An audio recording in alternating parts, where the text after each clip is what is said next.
మరి నీకు లేని సిగ్గు నాకెందుకు ఎదవా? ఏంటి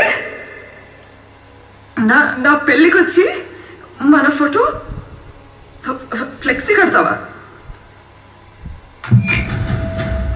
రే, ఏదో ఒక్క రోజు ఒక అబ్బాయి దొరుకుతాడు,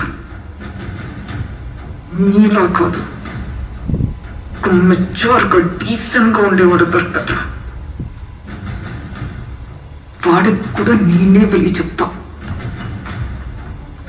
అలా దొరకకపోతే నేను పెళ్లి చేసుకోనరా. కానీ హ్యాపీగా బతికి నీకు చూపిస్తాను.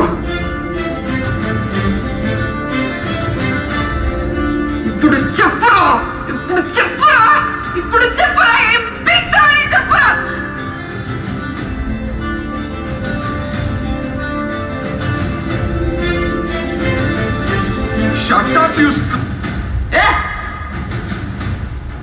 మీరంతా నా గురించి ఏమని అనుకుంటారా?